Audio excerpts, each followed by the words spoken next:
नमस्कार दोस्तों। आज हम जानेंगे एकस लिमिटेड आईपीओ के बारे में। एकस लिमिटेड जो आईपीओ है वो एरोस्पेस सेगमेंट्स में काम करने वाली कंपनी का है। ये जो देख रहे हो आप एरोप्लेन्स, मिसाइल्स, इनमें जो इंजन और बहुत सारे जो इक्विपमेंट्स जो काम में आते हैं वो इक्विपमेंट्स ये कंपनी बनाती है। अब जानेंगे आगे ये जो आईपीओ है उसके बारे में। आईपीओ की जो डेट कब है, कब ओपन होगा, कब क्लोज होगा, कैटेगरी वाइज लॉट साइज क्या है, उसके ग्रे मार्केट प्रीमियम क्या है, फाइनेंशियल्स क्या है और इसमें अप्लाई करना चाहिए या नहीं, इन सब बातों का आगे जिक्र हम करने वाले हैं। दोस्तों सबसे पहले मैं ये बता देता हूँ कि ये जो कंपनी है वो 2000 में स्थापित हुई थी। यानी 2000 से ये अभी 2025 तक वर्क कर रही है एरोस्पेस सेगमेंट्स के ऊपर। यानी जो इसका काम है वो engine system, landing system, cargo and interior structures, assemblies and turning for the aerospace clients. यानी एरोस्पेस जो चीज़ें हैं, एयरक्राफ्ट्स की जो चीज़ें हैं, इंजन्स है, वो सब ये कंपनी बनाती है। इसका मुख्य जो कार्य है वो तो एरोस्पेस सेगमेंट्स का है, लेकिन अभी कुछ दिनों में ये जो कंपनी है ये उपभोक्ता electronics, consumer electronics, plastics and consumer durable यानी उपभोक्ता टिकाऊ जैसी कोई चीज़ें हैं उनमें भी ये काम करने लग गई है। दोस्तों आगे चलते हैं और जानते हैं जो आईपीओ आएगा उसकी क्या डेट रहने वाली है। इस आईपीओ की जो डेट है ओपन होने की वो 3 दिसंबर है और ये जो आईपीओ है वो क्लोज होगा 5 दिसंबर। यानी आप इसमें 5 दिसंबर तक अप्लाई कर सकते हो। यदि आपको इसका अलॉटमेंट मिलता है तो वो अलॉटमेंट 8 दिसंबर को आपको मिल जाएगा। अब ये अलॉटमेंट चेक कैसे करना है, कहाँ चेक करना है, इसके लिए दोस्तों मैं आगे 8 तारीख को जब ये अलॉटमेंट आएगा उस दिन मैं लाइव आऊँगा और उस दिन आपको मैं बताऊँगा कि अलॉटमेंट कैसे मिलता है, कैसे चेक किया जाता है। दोस्तों आगे इस तरह से अलॉटमेंट चेक करने के लिए एक बार इस चैनल को लाइक और सब्सक्राइब ज़रूर करें, ताकि जिस दिन मैं लाइव आऊँ और उस दिन अलॉटमेंट जो मिलने वाला है उस दिन आपको किस तरह से चेक करना है इसके बारे में आपको पता चल सके और वीडियो मिल सके। दोस्तों आगे चलते हैं और जानते हैं जो यदि आपको अलॉटमेंट मिलता है तो अच्छी बात है, आपको इसके शेयर जो है 9 दिसंबर को क्रेडिट हो जाएंगे आपके डीमैट अकाउंट में। और यदि आपको ये अलॉटमेंट नहीं मिलता है तो इसके जो पैसे हैं वो 9 दिसंबर को ही रिफंड हो जाएंगे। इसकी जो लिस्टिंग डेट है वो 10 दिसंबर की है।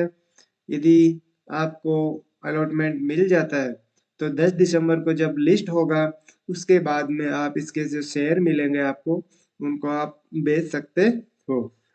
आगे चलते हैं कैटेगरी वाइज लॉट साइज जानते हैं। आप रिटेल इन्वेस्टर हो तो रिटेल इन्वेस्टर में दो कैटेगरी है, रिटेल मिनिमम और मैक्सिमम। यानी आप एक लॉट के लिए अप्लाई कर सकते हो जिसमें 120 शेयर मिलने वाले हैं और अमाउंट रहने वाला है 14,880 रुपये। आप रिटेल इन्वेस्टर 13 लॉट के लिए भी इन्वेस्ट कर सकता है जिसमें 1560 शेयर भी मिल सकते हैं और जिसमें 2 लाख के आसपास अमाउंट रहने वाला है। दोस्तों एचएनआई भी यहाँ पे दो कैटेगरी है, एक 14 लॉट की और एक 67 लॉट की। ये 67 लॉट की है, इसमें 10 लाख के आसपास है और एक एचएनआई बिग एचएनआई कैटेगरी भी है जिसमें 68 लॉट आपको हाईएस्ट मिल सकते हैं। इसमें भी आपको अमाउंट जो है वो 10 लाख के आसपास देने पड़ेंगे। दोस्तों आगे चलते हैं और इसकी ग्रे मार्केट प्रीमियम जीएमपी जानते हैं कितनी है। तो जैसा कि अपन देख रहे हैं 27 नवंबर से इसकी जीएमपी 18 रुपये से बढ़ती हुई 40, 43, 44, 44, 46 और 45 यानी जीएमपी लगातार बढ़ती जा रही है। और यदि आप कट ऑफ प्राइस के लिए अप्लाई करते हो, यानी 124 रुपये इसकी कट ऑफ प्राइस है, उस पर यदि ये जीएमपी आपको ग्रे मार्केट जो प्रीमियम आपको मिलता है, तो ये जो लिस्ट होगा वो 169 के आसपास लिस्ट होने वाला है, यानी 36% के आसपास आपको इसमें प्रीमियम मिल सकता है यदि आपको ये आईपीओ मिल जाता है। और जो अमाउंट रहने वाला है वो 5460 रुपये के आसपास रहने वाला है, यानी इसमें जो प्रॉफिट है वो तो अच्छा खासा दिख रहा है। लेकिन जीएमपी ग्रे मार्केट प्रीमियम को देख के कभी भी आईपीओ में पैसे नहीं लगाने चाहिए। आगे इसमें जानेंगे इसके जो फंडामेंटल्स क्या है, यदि वो सही है तो इसमें पैसे लगाने चाहिए, और यदि वो फंडामेंटल्स के अकॉर्डिंग ये कंपनी सही नहीं है तो इसमें पैसे नहीं लगाने चाहिए। और यदि जीएमपी के आसपास अनुसार आप लगाते हो तो केवल लिस्टिंग गेन के लिए आप पैसे लगाओ, और जैसे ही ये इतने पे लिस्ट हो इसके आसपास तो आप इसमें से पैसे निकाल सकते हो। आगे चलते हैं और इसके जानते हैं फाइनेंशियल्स क्या है। दोस्तों सबसे पहले तो असेट्स देखते हैं इसके। असेट्स 31 मार्च 2023 को 1321 करोड़ के आसपास थे, जो 2024 में 1822 करोड़ के आसपास हुए, यानी असेट्स बढ़ गए। और 2000 सितंबर 2024 में इसके असेट्स फिर से 1800 करोड़ के आसपास है। 31 मार्च में 1800 करोड़ के आसपास है, मतलब असेट्स एक साल तो बढ़े, उसके बाद में कोई खास बढ़ोतरी असेट्स में नहीं हुई है। इस क्वार्टर में जरूर 2134 करोड़ के आसपास इसके असेट्स बढ़ गए हैं। टोटल इनकम देखते हैं दोस्तों, 840 करोड़ थी, उससे 988 करोड़ हुई। फिर सितंबर 2024 में ये 475 करोड़ हो गई, और 31 मार्च 2025 में 959 करोड़ के आसपास ये है, यानी टोटल इनकम भी कोई ज़्यादा नहीं बढ़ी है। अब देखते हैं प्रॉफिट आफ्टर टैक्स, ये 100 माइनस में कंपनी चल रही है। 109 करोड़ का जो है अभी, एक 2023 में इसमें घाटा चल रहा था, 2024 में ये घाटा कम हुआ 14 करोड़ का। यानी इसमें देखते हैं तो ये जो कंपनी है घाटे में ही चल रही है, लॉस मेकिंग कंपनी है। तो इसमें यदि आप पैसे लगाते हो तो कंपनी खुद पहले ही लॉस में है, तो आपको ये क्या देने वाली है।